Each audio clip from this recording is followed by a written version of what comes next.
So today is our move into stillness meeting. And I want to give you a little bit of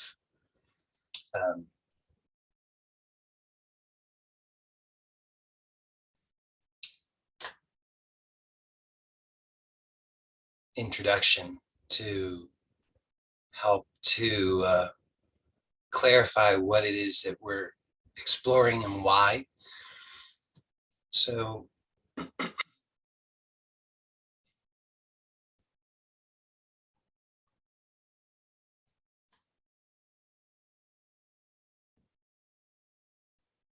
the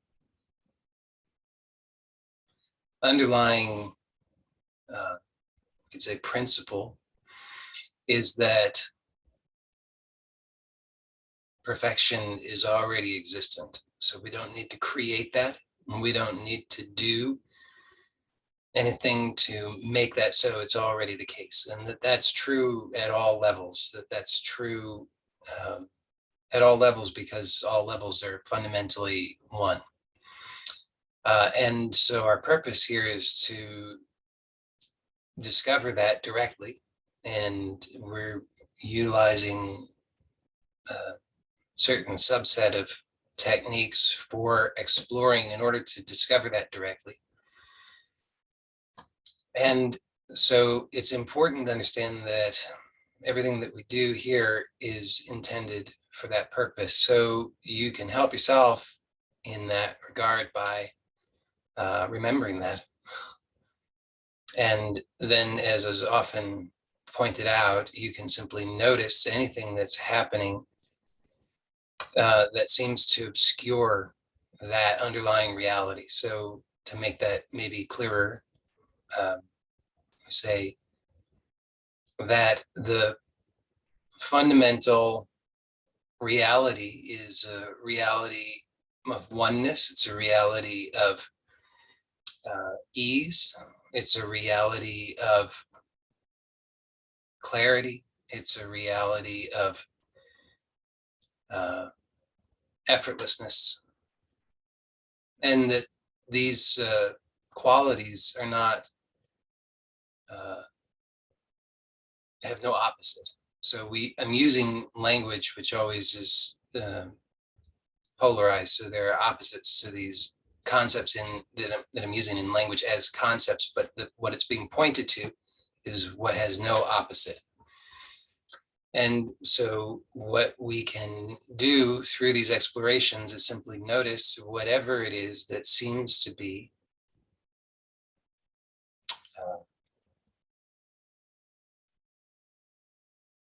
what appears to be or seems to be or is believed to be or is experienced to be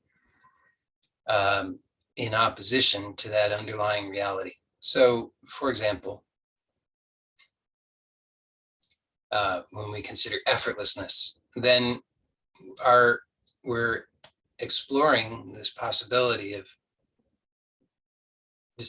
recognizing effortlessness. So as we proceed through the explorations, we can have our intention to be to discover this effortlessness, and to be aware of this effortlessness through the continuity of experience, so that we're not just pinpointing one moment and say, okay, that's effortless, but then everything else requires effort. We're expanding that awareness of effortlessness so that we can start to really discover the truth of that through all experience.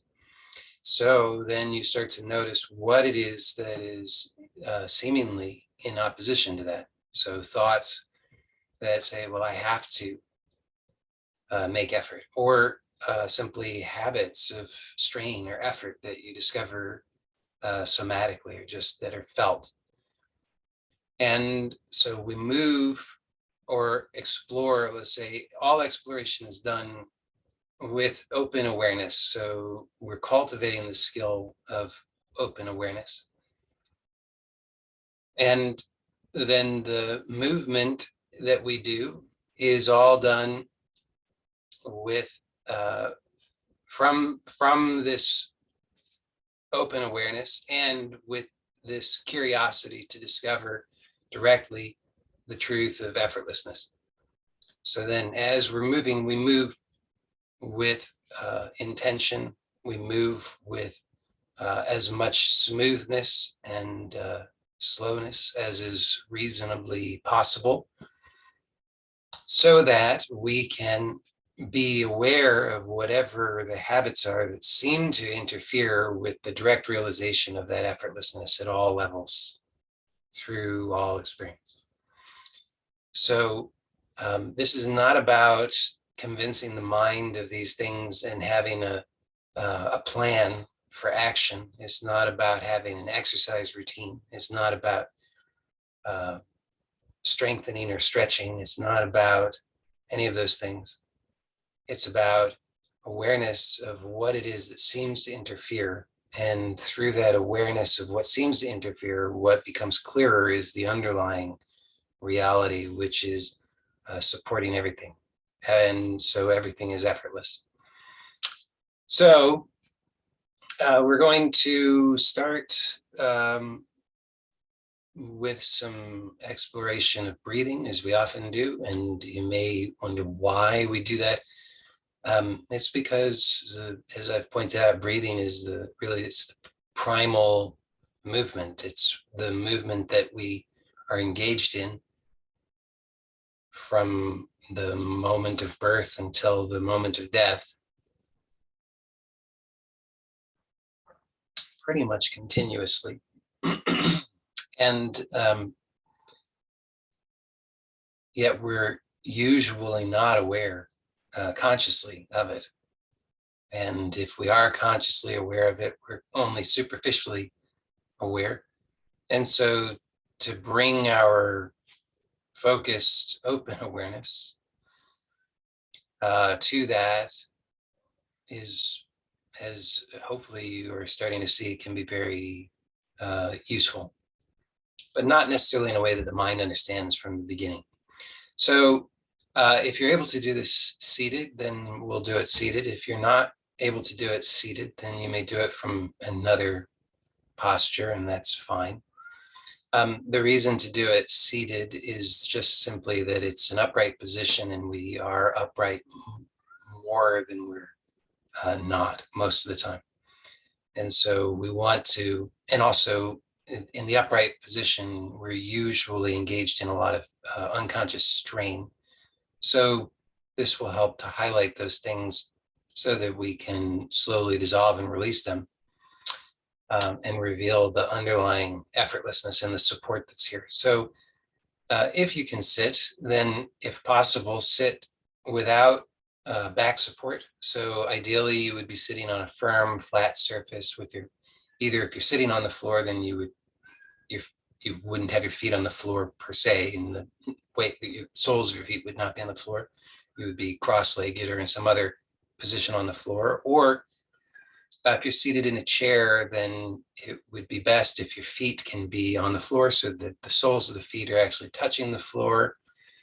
And if your chair is too tall, then you could elevate this floor by putting something under the feet, like some books, for example, so that your feet can have that contact, which will be very helpful. If they're dangling, it's not going to be as clear. If you find that strenuous to sit without the back support, then you make use of the back support. But if possible, don't collapse in the lower back if possible. So if you need the back support, put something like a pillow on the lower back to kind of keep the pelvis in a more neutral position, because otherwise the pelvis will tend to roll back and collapse into that back support.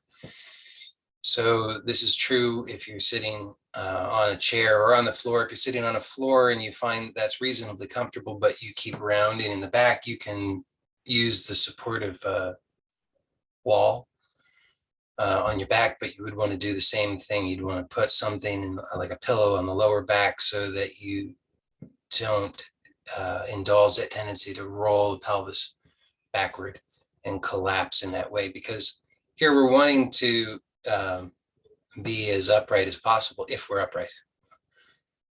And if you need to lie down, then you may lie down if you find that any kind of seated posture is not accessible to you today. So you may find it helpful to close the eyes to start to tune into what we might call an inner experience, just a non-outwardly focus, and start to just notice the low-hanging fruit, as I often say. So right off the bat, just notice, are you clenching the jaw? Are you jutting the head forward? Are you tilting the head up? You feel that tension in the back of the head, at the base of the skull. So you just want to start to gently soften and release these things. Maybe you notice that you're pulling your shoulders up, and you can just relax the shoulders, not pull them down. So we're not trying to counter any tension with counter tension. That would be counterproductive. But just to notice the unnecessary effort and strain that's going on, and to make that conscious, and then through that to discover to what degree it's possible to release and surrender that. Just whatever is possible. So we're not aiming for perfection. We're just doing whatever is possible, and then we accept whatever remains. So there's going to be some level of tension, some level of effort that remains still unconscious. It's just barely perceptible, just enough that you can notice the strain, but you don't know how to let it go. And that's just going to be the case. And so you accept that. But whatever you can soften and release, you do. Maybe you notice that your chest is tight and you can let that go. Maybe you notice that your abdomen is tight and you can let that go. And just notice, rather than trying to do it all really quickly, what if you really take a moment and slow down, so that you, as you soften and release one area, you just pause and notice what is the effect of that. So here, the reality actually is, and remember, the underlying reality is oneness. And we can discover how that is manifest here in our direct perception somatically. As you soften and release in one area, you start to notice that it's connected to all the rest. So as you, for example, release the chronic tension at the base of the skull, letting the head maybe gently tip forward just a little bit, not pulling it forward, but just through the release of that chronic tension in the back of the head. Then if you start to observe, you'll notice that that reveals other places in the body that were compensating for that. And so there's also this residue of tension in those areas. And so you just then can allow those to soften. So you can also take that approach, which can be very helpful, which is you just start somewhere, and then as you observe, you'll notice that as you soften in one area, then it reveals some other area that was counterbalancing the tension with some other tension. And so you soften that, and then you'll find that that too reveals some other area.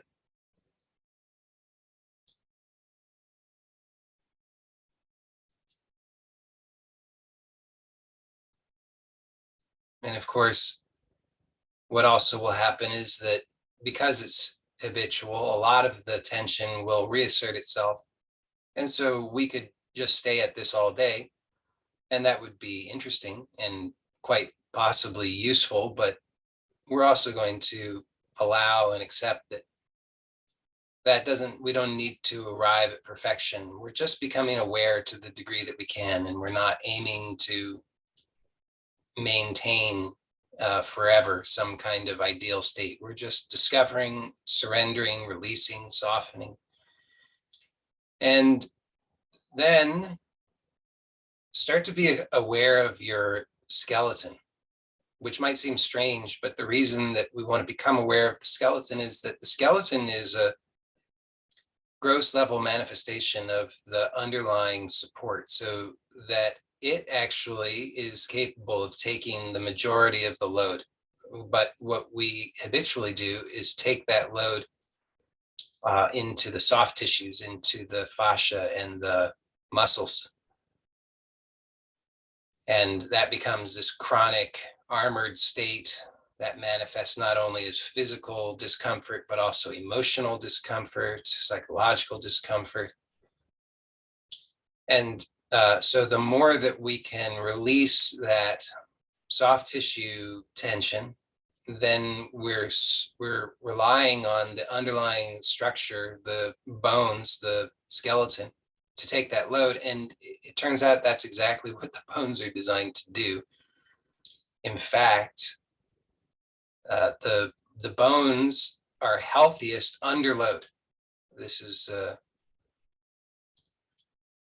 fairly well-known fact now, that bone health depends upon the bones being under load.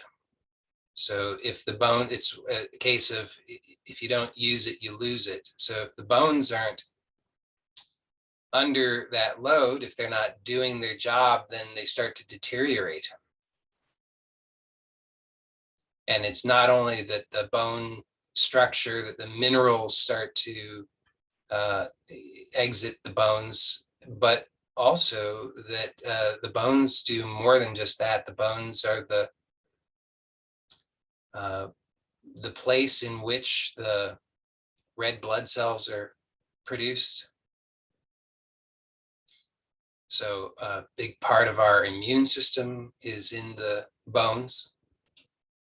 So the bones are very, very important on many levels. And and energetically, the bones, again, they operate best under load. That load actually is shown to increase the healthy electrical activity of the bones. So energetically, we are much better off allowing the bones to do their job rather than taking that on in soft tissue.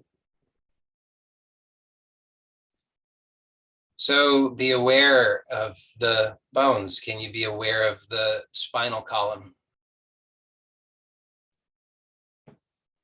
And I'd actually encourage you, if you're not familiar with the structure, skeletal structure, outside of these meetings, take a moment here and there to familiarize yourself with the skeletal structure so that you can start to really understand and perceive directly your own skeletal structure. So it will actually be helpful. But be aware to the best of your ability of the spine. So the spine is a column of vertebrae, and it's very, very, very strong. Oftentimes people have the wrong idea. They perceive their back as weak, but that's incorrect. Or they think the bones necessarily are weak, but actually what's happening is that there's sensation that's feeding back that produces that sense of weakness, because there's a fatigue, discomfort, and strain in the soft tissue. So yes, when the soft tissue is taking on jobs that are not its own, then the whole system gets out of whack. But surrender to the bones, let the bones do the job, let the vertebrae do their job, and trust in the innate intelligence of nature, which has created your body perfectly, so that you can trust in the vertebrae of your spine to be strong and resilient and to do their job perfectly. So trust in that and surrender all of the unnecessary effort. So you might notice some sense of strain somewhere in the back. It might be small, it might be large, but whatever it is, just gently start to explore the possibility of releasing that, softening and surrendering that to the bones so that the bones themselves can take all of that load.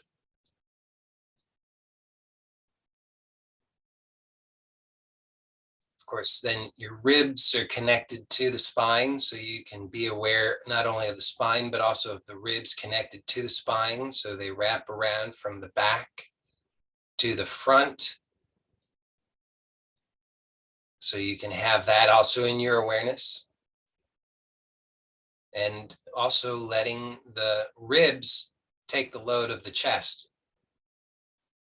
A lot of us carry a lot of tension unconsciously in the chest. We don't even know how armored we are. We have no idea. But if you really just start to have that intention, then you start to discover how soft and supple the chest can be and how much more ease that produces in the entire body and in the nervous system. So now let's become aware of the breath.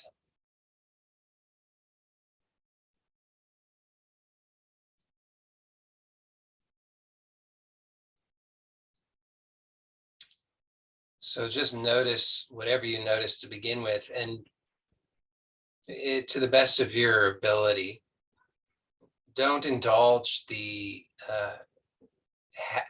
desire to interfere. Don't try and change the breath. Just notice what's happening. Which is not to say that the breath won't change, because it will. I mean, just the awareness will produce change, but just to the best of your ability, don't use your mind to try and direct the breath. Rather, just be aware of what's happening. So notice, where do you feel the breath? Do you feel the breath only in some part of the body, or do you feel it through the entire body?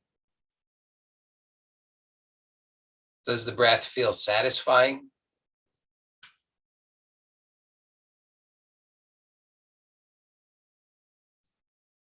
Does the breath feel gentle and pleasurable, or does it feel laborious? And there's no right or wrong answer. It's just to notice whatever is happening. So we're noticing what's already here. And then what we're doing is we're exploring this possibility of a revelation of the underlying natural breath. So remember that the principle here is that the underlying reality is already perfect and already exists. So we don't have to produce it, but there's the appearance of some interference. There's a habit of attempting to direct it from the wrong level. And so we're just wanting to become aware of that. And we're going to use some intention in order to do that. So start to notice, as you're inhaling,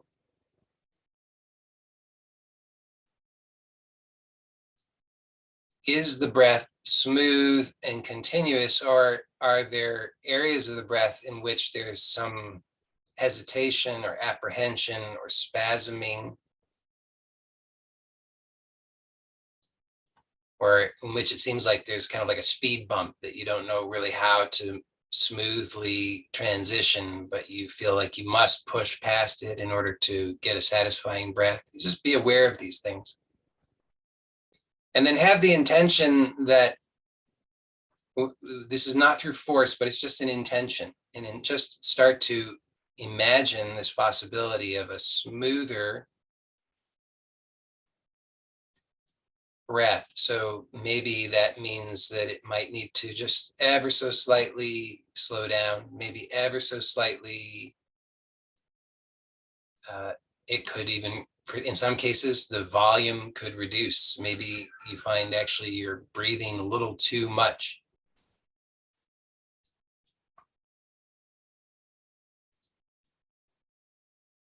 So only you can know, you just find out, but have this intention that it can become smoother.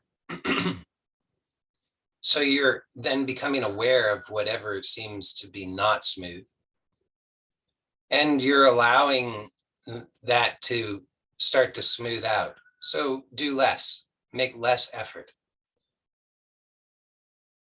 Maybe breathe a little bit less, meaning just a little bit less volume, a little bit less inhalation.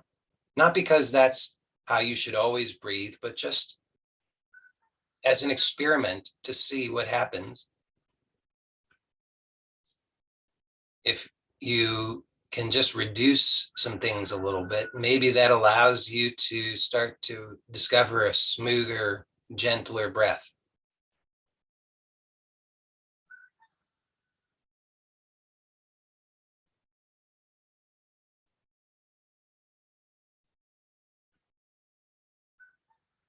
Start to notice what parts of the body are moving on the inhalation.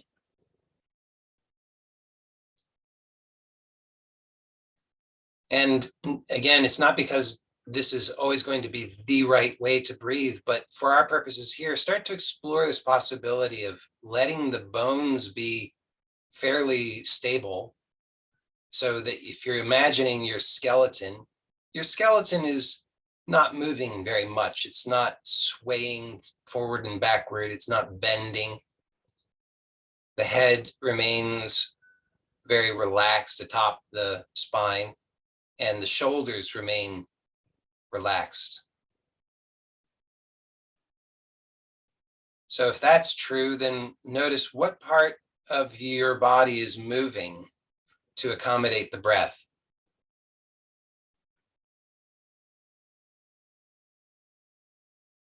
And how does this intention start to change the experience of the breath? Now, at first, it might seem strange, or maybe it seems uncomfortable. So be gentle. Don't force anything. It's just an exploration. It's not about finding the right answer. It's just to discover whatever can be discovered through this exploration.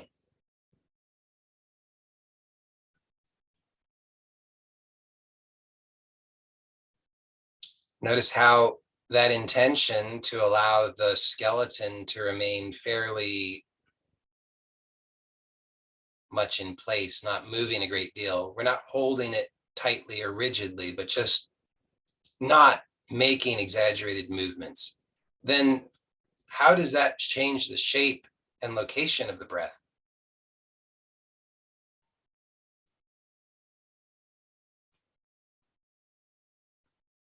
Notice, can you feel the breath in more parts of the body now? Do you feel the abdomen moving with the breath?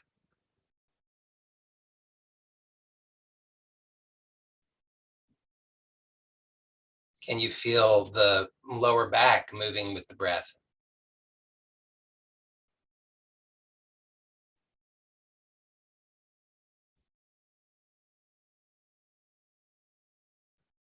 Maybe you can also feel the pelvic floor moving with the breath. It's subtle, but it's happening. So actually, there's a natural coordination of the pelvic floor with the breath. So you can tune into that and notice it.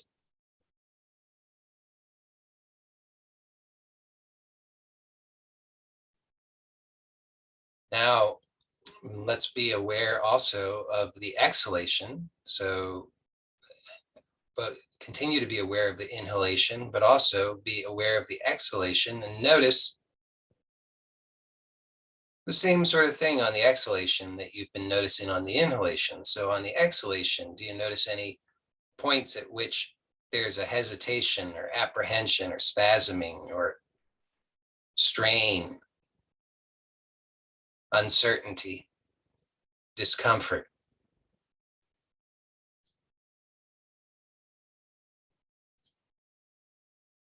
And then just start to discover if you can have this intention that can smooth out and become more pleasurable, easier.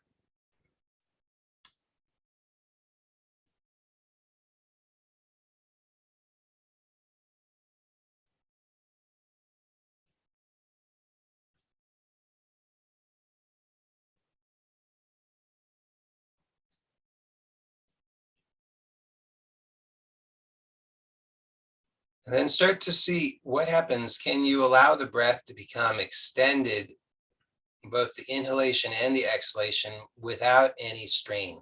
So we want to now start to discover, explore, what is the natural length of the breath without any strain. So you have to really be consciously aware now.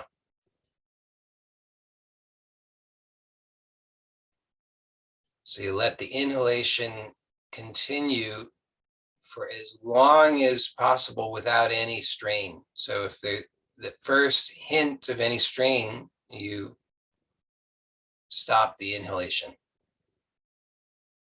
Because to go any further would mean that you would be interfering by introducing unnecessary effort. And then you notice maybe there's just a pause there, maybe half a second, maybe a second, maybe 2 seconds, whatever's natural before. Naturally, there's a desire for an exhalation, and then you just simply allow the exhalation. And you allow the exhalation to be as long as it is before there's any sense of strain. And at that very moment, just before the strain, you pause. Don't force any exhalation. And then here too, you'll notice there's just naturally a pause, whether for half a second or several seconds, before you have the desire for an inhalation. And then you simply inhale, or you just allow the inhalation. So we're really starting to tune into the natural breath, regulated by an intelligence that's outside of our thinking mind, definitely. Outside of our habits. It's seems maybe strange and unfamiliar at first, but you're just tuning into it. You're allowing it. You're giving the space for it.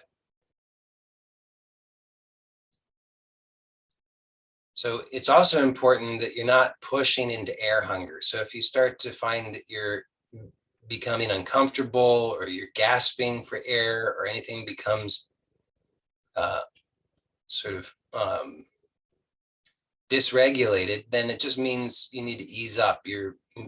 There's some underlying tension there that you're needing to let go of. So don't try and force the breath to be any bigger or longer or anything than what it naturally is. It's not about how, there's no prize for having the longest breath. It's not like that. It's just about tuning into the natural breath for you right now. And what you should discover is that it should be pleasurable. So if it's not, then ease up.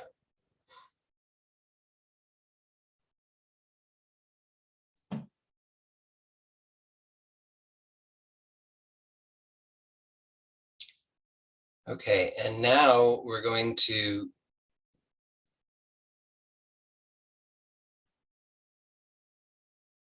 also explore this basic underlying principle from another angle, which is here, as we've really started to let the intelligence of nature regulate the body by letting go of so much of the habitual unnecessary effort. surrendering to the innate structure, letting the bones do their job, letting the breath be natural, gentle. Then it's like we're starting to let that intelligence, that underlying principle, filter more easily into all levels of our experience. So you might start to notice that you can get a sense of this as a kind of energy, or perhaps as light. And if you don't sense either, that's okay. It's totally fine. But you might, if you just start to notice, have a sense of what you could consider to be an energy or a light that's just felt like a tingling or a pulsation.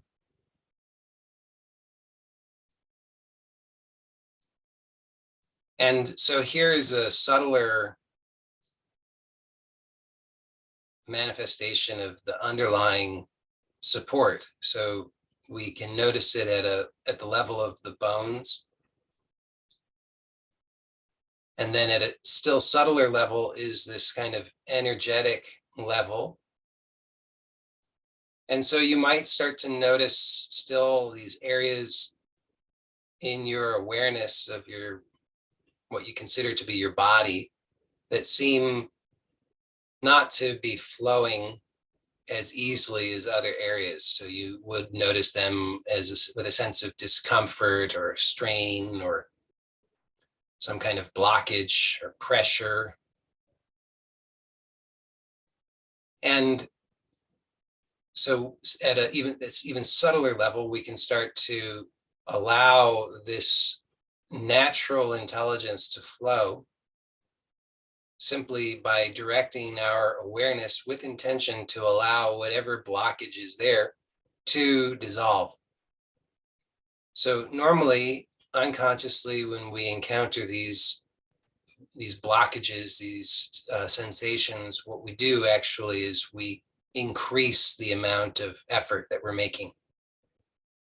It's all unconscious, but here, because we're consciously aware, we can direct the intention to allow for that blockage to dissolve and release.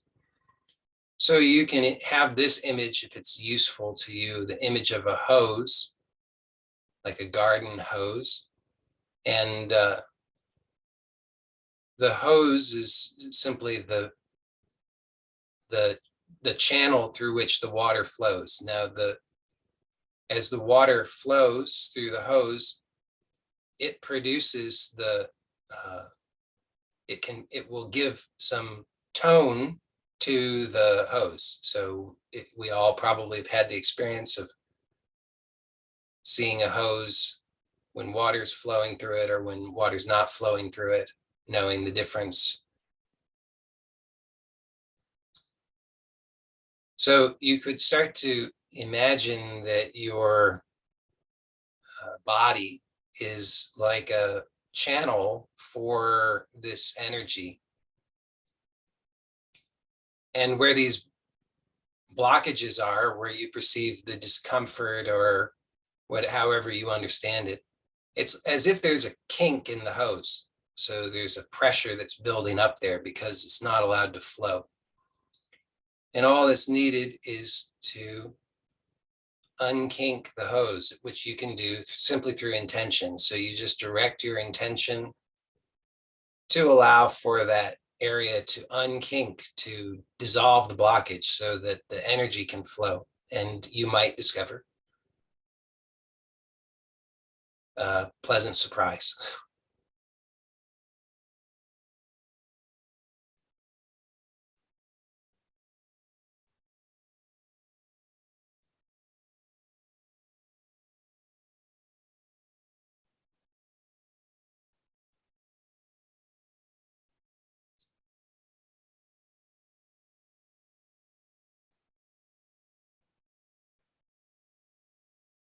Okay, so now we've explored at a very subtle level. And now we're going to want to remain aware at that subtler level to the best of our ability. So slowly open the eyes if your eyes are closed, and see that it's possible, even with eyes open, to remain aware of the breath, the spine, letting the skeleton take the load, letting the breath be natural. And at this subtler energetic level where you can just be aware of the tendency, the unconscious habit of tensing up around these blockages or kinks. And you can soften and release and allow that energy to flow so that you have a more stable, hopefully what you would perceive as a more positive experience. So we can be aware of all of that even with eyes open. And now we're going to discover that we can also be aware of all of that as we are moving. So it's a lot. And at first it seems like an impossibility, but with practice, you'll see it becomes easier. So your main task is just to remain aware of all of those things that we've just discovered, that ease and support that's already here. Because what we're wanting is to move from that ease and support so that we're not exerting unnecessary effort to do the movement, but rather we're allowing that underlying support and intelligence to do the movement in a way that we can perceive as effortless. So we're going to start the movement portion with just some simple head and eye movements. And you might wonder why we've been doing so much with the head and eyes. And the reason is because if you just consider it, humans are somewhat unique among Earth species in that we walk upright and we have fairly large heads. And so the whole body is constantly organizing around carrying the head, and the head is what is directing the body when things are working well.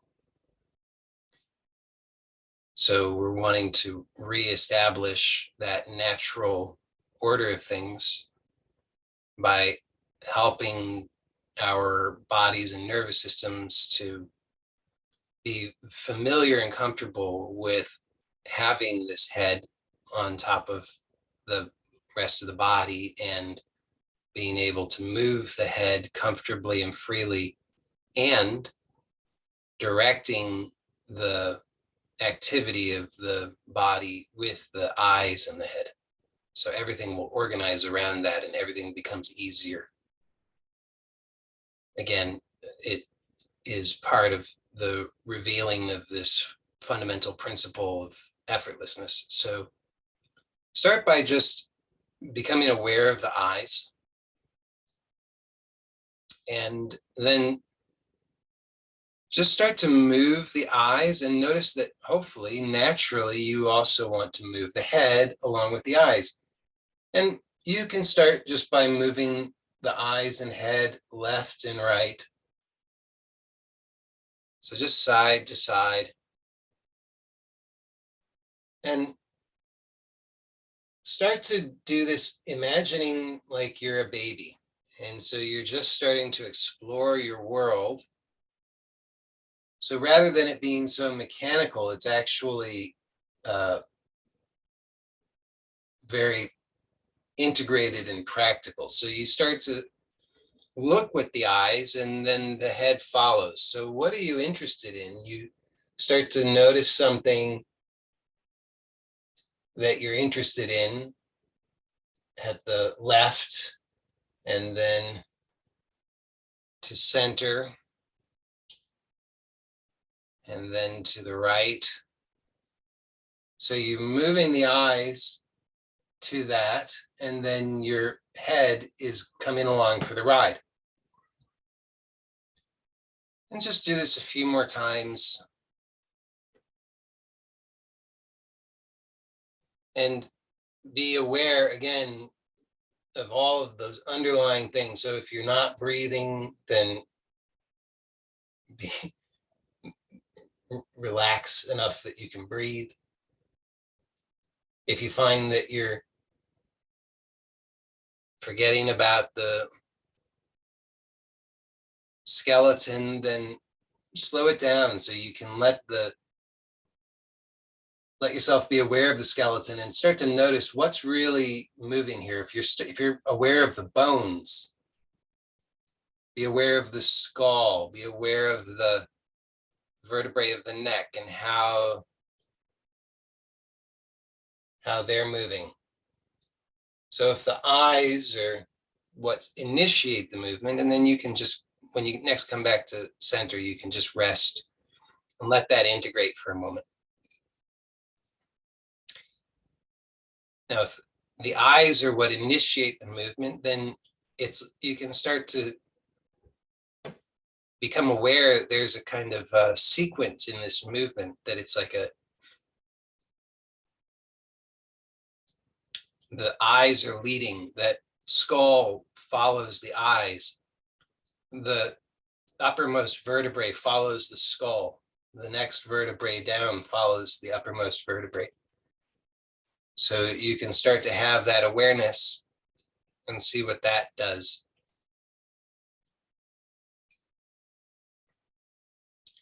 Okay, so we've explored side to side. Now, how about up and down? So before you start to move,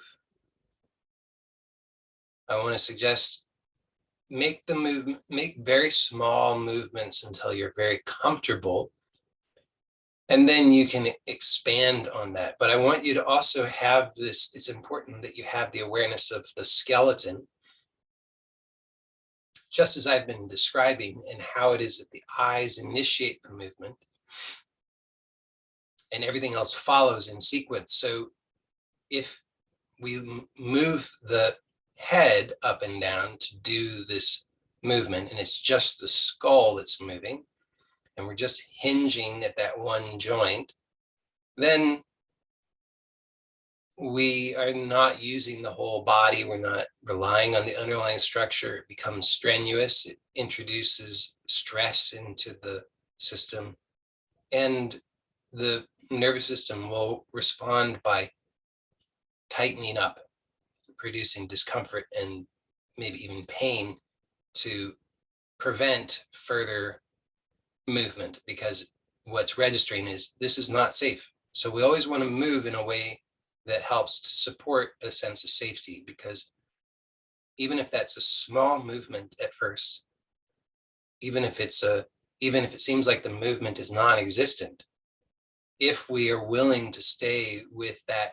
sense of safety, that I am safe to move or explore in this way, then that will feed back and the nervous system will accommodate that and allow for more range of movement. But we have to be very gentle and slow in the exploration, or else what we do is the opposite of what we're wanting to accomplish. So start by just looking up with the eyes and then letting the head follow just a little bit. And notice, then you just pause and notice, as your eyes are up and your head is up, what do you feel in the rest of the body? Do you notice any strain? If so, then soften there. So you might find some strain in the neck, in the throat, in the chest, in the lower back, in the abdomen, because the whole body is involved in this movement. And then maintain that awareness of that whole body involved in the movement and bring the eyes to level and let everything follow. So the biggest movement in this will be from the eyes, followed by the skull. But everything else has to be also moving in coordination. Even if the movement of those other joints is small, they need to be participating in a full and free way to support the confidence that this is safe. So only make the movement as big as you can do with confidence and ease, and not more than that. So you can move just to the edge of where it's easy, but not pushing beyond that. And then we can do the same in the opposite direction. So look down and then let the head follow. So here, I want you to imagine that you're trying to look at your upper chest rather than trying to imagine that you're wanting to look at your navel, for example, so that we're not exaggerating the whole torso collapsing, but we're really not extending really, but we're lengthening the back of the neck. And here too, we're going to pause and then just notice where there's any unnecessary effort being made and release that. Again, the whole body is participating. So we have to let the whole body participate. And then look to neutral, like you're looking out at the horizon, and bring the head to follow. And notice the movement in the whole spine. So it's somewhat subtle, but you want to start to really be aware of that.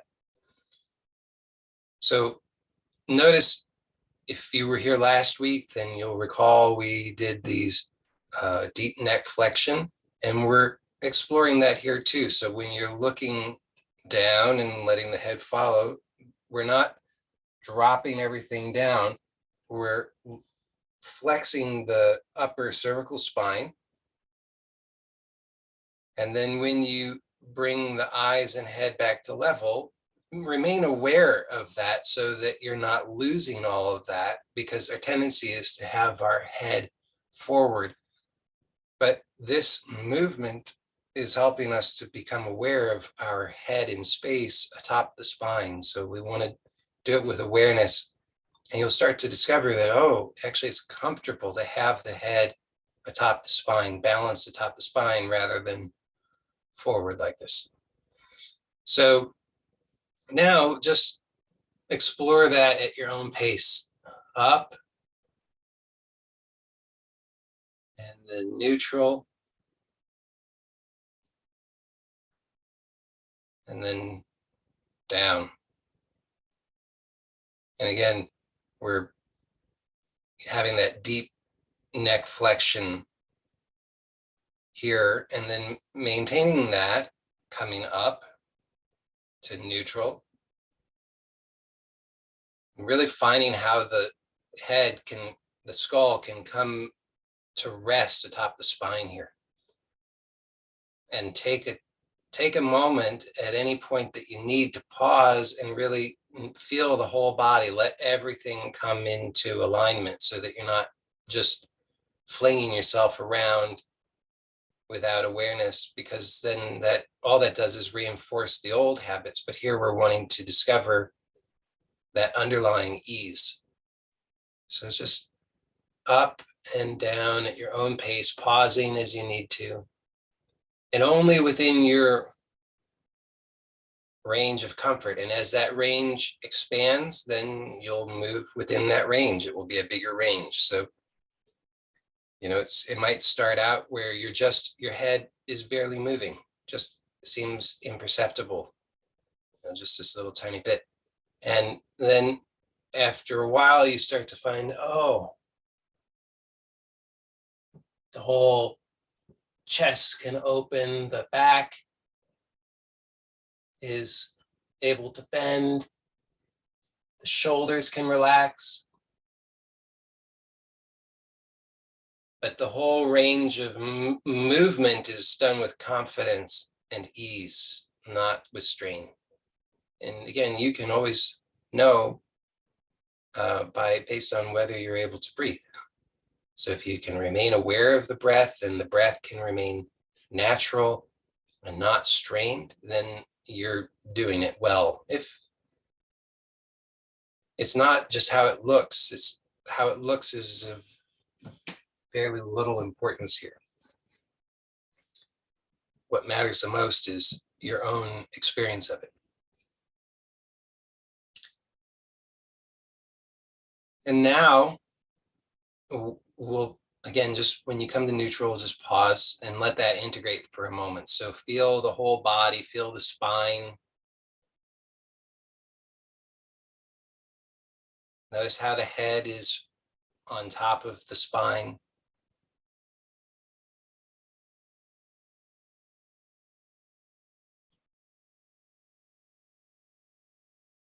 Maybe it feels unusual, or maybe it feels strange. Maybe it starts to feel more comfortable, actually.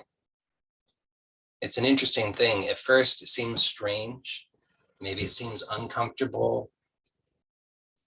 Not painful. It should never feel painful. If it's painful, you need to ease up. But maybe it feels just so unusual that it's kind of slightly uncomfortable. But as you just continue to soften and trust and relax and let the bones do their job, something starts to shift, and you'll start to notice a moment will come when you discover, wow, it's so much easier.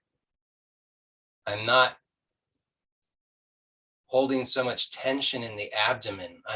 My chest is softer. I'm able to breathe. My entire torso is gently moving with the breath. I feel more sensation of openness and support. The back of my skull isn't so cramped and tense. My forehead is more relaxed. My jaw isn't so tense.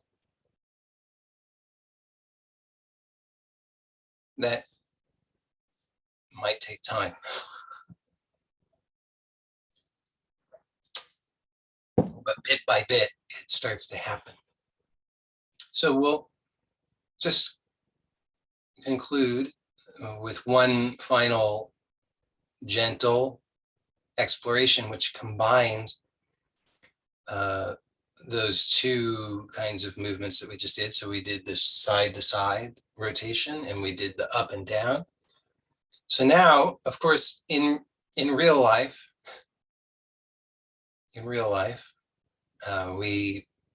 we're not limited to just moving in these planes, right? We might find that there's something of interest to us that's up and back. So you can start to play around only within your range of confidence and comfort, gently and slowly, moving the head and letting the eyes should move, and then the head follows and the whole body follows in a more spontaneous way. What do you see around you?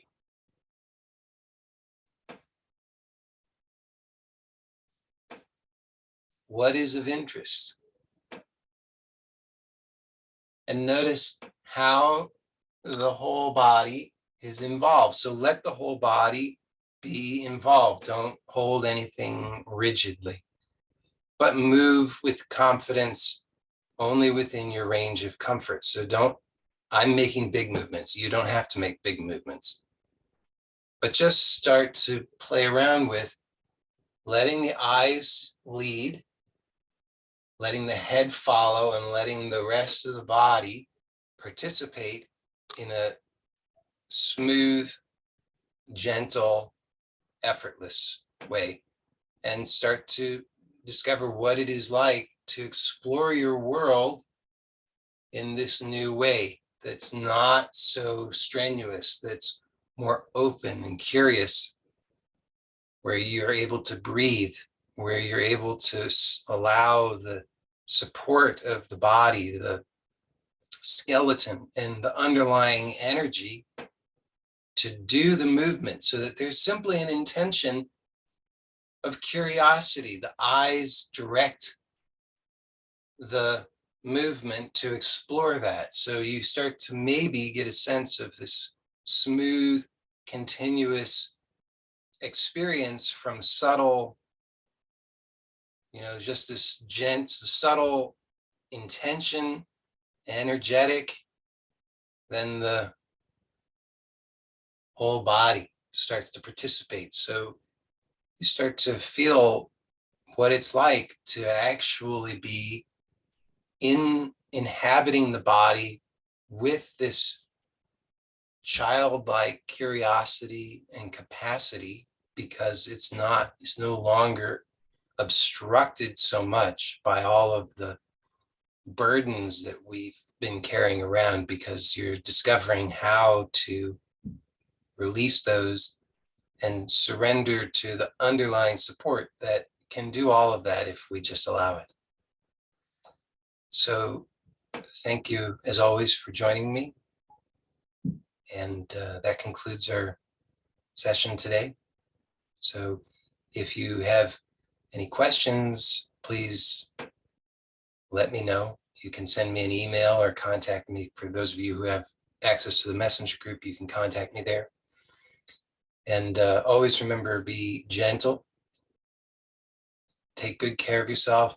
And if anything comes up in the next several days, these explorations can produce a tremendous amount of change. They seem very gentle. They are very gentle, but they can produce a tremendous amount of change all through your entire experience. And many things can happen that are a result of that change. And sometimes we perceive that in a negative way. But if we allow it and surrender to the change that's taking place and trust that it is for good, you'll see that everything smooths out. There's a release, a dissolving of the old habits, and things open up in a really wonderful, nice way. So just be aware that things can happen. You might notice sensations. Sensation may seem exaggerated. Things can happen where you might notice, like, maybe there's this kind of heaviness, or maybe you feel more fatigued. Maybe you need to take a nap. These kinds of things can happen. Even things that seem we would call external, like relationship things, or even it's sometimes we have a hard time understanding how, but the circumstances of our lives can organize in such ways that you can receive an email or a piece of mail or something that can trigger something for you. And all of that's part of this process. So as that's happening, or if that happens, it won't necessarily, but if that happens, just remember everything that you've discovered here, that you can surrender. You can surrender those experiences to the underlying support that has you, without a doubt, that intelligence of nature that is shining the sun definitely can handle your life. And so it's a wonderful opportunity to explore the same principles through all areas of your life. And as I said, if you find that you have any doubts or questions or concerns, just send me an email or let me know, contact me. And I'm happy to be of support. Okay, so thank you. Blessings to you all. I'll see you next time. Bye for now.